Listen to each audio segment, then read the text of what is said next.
मेरी मंगनी भाई के बरादरे निस्बती से हुई थी।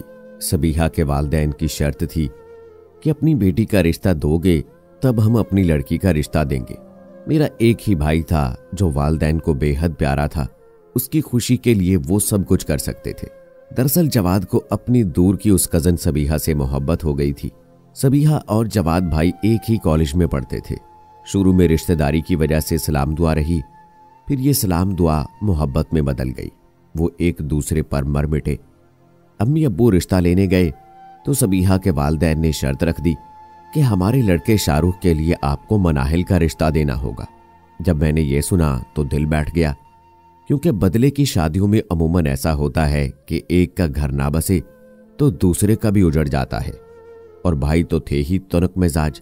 बहरहाल वालिदैन को जवाद भाई की खुशी अजीज थी, लिहाजा उन्होंने शर्त मान ली। यूं मेरी मंगनी शाहरुख से हो गई। अपनी मंगनी के बाद मैं सबीहा का बहुत ज्यादा ख्याल रखने लगी, क्योंकि वो अब मेरी भाभी बन चुकी थी। उनका हर काम खुशी से करती ताकि बात का बतंगड़ न बने कि मेरा मुस्तकबिल दांव पर लग जाए। अम्मी को भी समझाती थी कि बहू को खुश रखा करें, क्योंकि मेरा मुस्तकबिल उनके घराने से वाबस्ता हो गया है। अम्मी इस बात को समझती थीं, लेकिन जवाद भाई ने दूर अंदेशी से काम ना लिया। वो अब जरा जरा सी बात पर सबीहा से उलझ जाते। शायद शादी से कबल इश्क ने उनकी आंखों पर जो पट्टी बांध दी थी वो अब उतर चुकी थी। उन्हें बीवी में 100 ऐब नजर आने लगे थे। मसलन भाई बहुत सुबह बेदार होने के आदी थे, क्योंकि ऑफिस वक्त पर पहुंचना होता था और उनका ऑफिस घर से बहुत दूर था, जबकि सबीहा भाभी 10-11 बजे सोकर उठती थीं। भाईजान को उनकी ये आदत बुरी लगती। भाभी को खाना पकाने में दिलचस्पी न थी। उन्हें तो अंडा उबालना और चाय बनाना भी नहीं आता था, जबकि जवाद बहुत खुश खुराक और मज़ेदार खानों के शौकीन थे। वालदा कोशिश करती कि बहू और बेटे में ऐसी बातों पर झगड़े ना हों, मगर जवाद काफ़ी तुनक मिजाज हो गए थे। माँ को हमा वक्त घरेलू कामकाज में डूबा देखते तो चाहते थे कि सबीहा भी उनकी माँ का हाथ बटाए और उनके आराम का ख्याल रखे। ताहम फी ज़माना अक्सर बहुएं ऐसी नहीं होती। वो ससुराल आते ही पांव पसार कर बिस्तर पर पड़ जाती हैं और चाहती हैं कि तीनों वक्त का खाना भी उनके हाथ में दिया जाए। उन दिनों मैं बीए के फाइनल ईयर में थी और सालाना इम्तिहान के बाद शाहरुख से शादी होना करार पाई थी। 1 साल के अरसे में जाने क्या से क्या होने वाला था, क्योंकि जवाद भाई की शादी के 2 माह बाद ही जब मियाँ बीवी में मामूली बातों पर चकचक रहने लगी तो नतीजा ये निकला कि 2 बार भाभी रूठकर मैके चली गई। अम्मी अब्बू बड़ी मुश्किल से उन्हें मना कर लाए। इस अमर में सबसे नाजुक मसला यह था कि मेरी मंगनी शाहरुख से खटाई में पड़ गई, जबकि शाहरुख ने मुझे देखते ही पसंद कर लिया था और उन्हीं के इसरार पर यह वट्टे सट्टे का रिश्ता हुआ था। सबीहा भाभी ने अपने घर वालों को हमसे बदजन करना शुरू किया तो उनकी वालदा ने मेरी और शाहरुख की मंगनी तोड़ने का इंदिया दे दिया, जिस पर मेरे मंगेतर परेशान होकर मुझसे मिलने कॉलेज आ गए। शाहरुख ने कहा कि मैं अपनी बहन का मिजाज जानता हूं। वो बड़ी चिड़चिड़ी और फसादन लड़की है। हमारी मंगनी खत्म कराकर दम लेगी। तुम खुदा के लिए सबीहा की किसी बात को दिल पर मत लेना और मुझसे नाता खत्म मत करना। आंटी बेटी और दामाद के झगड़ों से घबरा गईं और अम्मी जान से कहा कि अभी से आप लोगों का ये आलम है तो आगे क्या होगा। सबीहा को आपके घर की बहू बनाकर पछता रही हूं। अब मनाहिल को नहीं लूंगी। आप इस मंगनी को खत्म समझे। ये बात औरों के नजदीक अहम ना सही, मेरे नजदीक बेहद अहम थी। मंगनी टूट जाने के खौफ से मैं अपने मंगेतर से मिलने लगी। उन्हीं दिनों हमारी चाहत बढ़ी और फिर ये चाहत अजाब बन गई। मैं और शाहरुख किसी तौर एक दूसरे से अलग होना नहीं चाहते थे, जबकि हमें जाने किस नाकर्दा गुनाह की सजा में एक होने से कबल ही अलग कर दिया गया था। जब हमारे बुजुर्गों ने बाकायदा हमारी मंगनी खत्म करने का ऐलान किया तो हमारे दिलों पर कयामत बीत गई। शाहरुख ने कहा कि हिम्मत करो और अपनी वालदा को साफ साफ बता दो, अगर उन्होंने हमको जुदा किया तो हम कोर्ट मैरिज कर लेंगे। उसके उकसाने पर मैंने शर्मो हया को बालाए ताक रखते हुए अपनी मां के सामने जुबान खोली और उन्हें बता दिया कि आप मेरी शादी मेरे मंगेतर से करेंगी। ऐसा ना किया तो मैं शाहरुख से सिविल मैरिज कर लूंगी। ये बात जवाद भाई और अब्बू को भी बता दीजिए, क्योंकि जब मैं इस रिश्ते पर राजी ना थी, आप लोगों ने अपने बेटे की खुशी की खातिर जबरदस्ती की और अब जबकि मंगनी हो गई है तो उसे तोड़ दिया है। आखिर क्यों? आपने मुझे खिलौना जान लिया है? वालदा ने समझाया। बेटी, मंगनी हमने नहीं तोड़ी, शाहरुख के वालदैन ने तोड़ी है। अपने वालदैन की मजबूरी को उनका दोष तस्वुर करते हुए मैं ज्यादा दीदा दिलेरी के साथ शाहरुख से मिलने लगी और ये नहीं सोचा कि कसूर मेरे वालदैन का नहीं है। मैं आकबत नांदेश कॉलेज के बाद रोज उसके साथ गाड़ी में घूमने लगी, वो भी कस्में खाकर कहता, मनाहिल तुम मेरी हो, अब घर वालों को मनाना मेरा काम है, नहीं मानेंगे फिर भी हम शादी कर लेंगे। तुम्हारे भाई और मेरी बहन की हमाकतों की सजा हमें क्यों मिले? बुजुर्गों ने हमारी मंगनी की थी, हमने खुद को तो इस बंधन में नहीं बांधा ना। 1 साल तक मैं अपने मंगेतर से मिलती रही, लेकिन जब सालाना इम्तिहान के बाद कॉलेज जाना मौकूफ हुआ तो घर से बाहर निकलने पर पाबंदी लग गई। अब मेरा शाहरुख से मिलना महाल हुआ। यह हकीकत है कि जितनी पाबंदी हो, इंसान उतना ही ज्यादा मुस्तरब और बेचैन होता है और बगावत के जज्बात भड़कते हैं। हम दोनों का भी यही हाल हुआ। जब मुलाकात के रास्ते बंद हो गए तो शाहरुख फोन पर इसरार करने लगे कि मैंने बड़े भाई और भाभी को मना लिया है, तुम किसी तरह मौका पाकर आ जाओ तो वो हमारा निकाह करा देंगे।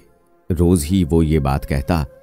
आखिर मेरा दिल मोम हो गया और एक रोज हिम्मत करके मैं घर से निकल पड़ी। शाहरुख ने हिदायत की थी कि पहले मेरे दोस्त के घर आना, फिर मैं तुमको खुद अपने बड़े भाई के घर ले जाऊंगा। उनके बड़े भाई शहजाद वालदैन से अलग रहते थे क्योंकि उनकी बीवी की सास से नहीं बनती थी। शाहरुख के इस दोस्त का नाम वारिस था और उसी की गाड़ी पर शाहरुख मुझे कॉलेज से आकर सैर कराने ले जाते थे। उन्होंने एक बार वारिस का घर भी दिखाया जो गर्ल्स कॉलेज से करीब था। वारिस घर में अकेला रहता था और उसके वालदैन गांव में रहते थे। इतनी सुबह मुझे देखकर वो हैरान रह गया। मैंने आने का मकसद बताया तो घबरा गया। कहने लगा, मनाहिल बीबी, गांव से अम्मी अब्बू आए हुए हैं, ऐसा करें कि मेरी गाड़ी में बैठे, आपको शाहरुख के बड़े भाई के घर लिए चलता हूं। उसने घर के अंदर आने न दिया बल्कि गेट खोलकर गाड़ी बाहर लाया और मुझे बिठाकर शाहरुख के भाई के घर पर छोड़कर चला गया। जब शाहरुख की भाभी ने दरवाजा खोला तो वो मुझे घर के अंदर ले गई, लेकिन निहायत सर्द मोहरी से बात की। मैंने उनको बताया कि मैं शाहरुख के बराने पर आई हूं, आप उसे इत्तला कर देंगी तो वो आ जाएंगे। भाभी ने अपने खाविंद को बताया। उन्होंने कहा कि उनको ऑफिस जाने को ताखीर हो रही है, वापस आकर बात करेंगे। ये कहकर वो बगैर मुझसे कलाम किए चले गए। भाभी ने शाहरुख को फोन किया और मुझसे बात कराई। उसने कहा कि तुम इंतजार करो, मैं आ रहा हूं। लेकिन शाम हो गई, वो ना आया। शाम से रात हो गई लेकिन शाहरुख ना पहुंचा। रात को उसके बड़े भाई आ गए। बीवी से कहा, यह शाहरुख अजब अहमक लड़का है, लड़की को हमारे घर बुलाने की क्या जरूरत थी? मैं अम्मी अब्बू को फोन करता हूं कि यह क्या मामला है। शहजाद भाई ने अपने वालदैन को फोन किया कि सबीहा की ननद सुबह से हमारे घर आई हुई है, कहती है कि शाहरुख ने उसे बुलाया है। शाहरुख कहाँ है और अब आप लोग बताइए, मनाहिल का क्या करें? वालदैन ने जवाब दिया कि शाहरुख नहीं आएगा, अलबत्ता हम आ रहे हैं। 1 घंटे बाद शाहरुख के वालदैन आ गए। कहने लगे, बेटी चलो तुमको तुम्हारे माँ बाप के पास छोड़ आते हैं। मैंने जवाब दिया, आप शाहरुख को बुलाइए, मैं पहले उनसे मिलूंगी और उनसे मिले बगैर नहीं जाऊंगी। जब उन्होंने देखा कि मैं किसी सूरत वापस जाने को राजी नहीं तो उन्होंने मेरे वालदैन को फोन कर दिया कि आपकी बच्ची अपनी मर्जी से हमारे घर आई है, आप लोग आकर उसे ले जाइए। ये सुनकर मैं खौफजदा हो गई। जाहिर है मैंने अपने वालदैन की सबकी कराई थी, अब वो मुझे बख्शने वाले नहीं थे, जबकि वालदा ने मना किया था कि वहां नहीं जाना, वो हमारे समधी हैं, सारी उम्र ताने देकर हमारे कलेजे छलनी कर डालेंगे। लड़कियों के ब्याह ऐसे नहीं होते। रुखसती के वक्त बाप का हाथ सर पर ना हो तो बेटी खाक हो जाती है। अम्मी के बोल याद आने लगे। मैं समझ रही थी कि अम्मी अब्बू फौरन मुझे लेने आ जाएंगे, मगर वालिद साहब ने खिलाफे तवक्को ऐसा जवाब दिया कि मुझे यकीन ना आया। उन्होंने शाहरुख के वालिद से कहा, उसे अपने पास ही रखिए, ये हमारी इजाज़त के बगैर सिविल मैरिज करना चाहती है और अपनी मर्जी से आई है, हम किस मुंह से इसे वापस ले जाएं? कल फिर इसी तरह घर से गायब हो जाएगी। भाभी के वालदैन मुझे शहजाद भाई के घर छोड़कर चले गए। अगले रोज इतवार था और शहजाद भाई की छुट्टी थी। वो घर पर थे और मेरी वजह से काफी परेशान थे। बीवी से कहा, हम इसका क्या करें? बीवी ने जवाब दिया, शाहरुख को ढूंढो और पूछो कि इस बेचारी को क्यों बुलाया है, खुद कहाँ गायब है। शहजाद भाई अपने वालिदैन के घर गए। वहां शाहरुख मुंह लटकाए बैठा था और माँ उसको लान तान कर रही थी। शहजाद भाई ने कहा, इसको हरगिज हम कोर्ट मैरिज की इजाजत नहीं दे सकते। ये अहमक है, हमारी साख और जवाद के घर वालों की इज्जत खाक में मिलाना चाहता है। क्या शादियां ऐसे होती हैं? अम्मी, मंगनी आप लोगों ने अपनी मर्जी से की थी, उस वक्त क्यों ना सोचा था? अब अपनी और इन बेचारों की इज्जत भी आप लोगों ने दांव पर लगा रखी है। बहुत माँ को समझाया, नाकाम हो गए। वापस आकर मुझसे कहा, मनाहिल बीबी, अब तुम मेरा कहना मान लो और मेरे साथ अपने वालिदैन के घर चलो। मेरा वादा है कि अपने वालिदैन को मना लूंगा और हम तुमको बाकायदा बैंड बाजे के साथ ब्याह कर लाएंगे। उस वक्त शाहरुख को अब्बू ने घर में कैद कर रखा है, वो नहीं आ सकता और तुम कब तक हमारे घर इस तरह रह सकती हो? उनकी बीवी ने भी समझाया। कर्ज कोई चारा ना पाकर मैं उनके साथ आ गई। घर लौट कर ना आती तो क्या करती? शहजाद भाई और भाभी ने अम्मी अब्बू को भी काफी समझाया कि इसके साथ सख्ती ना करना और कुछ मत कहना।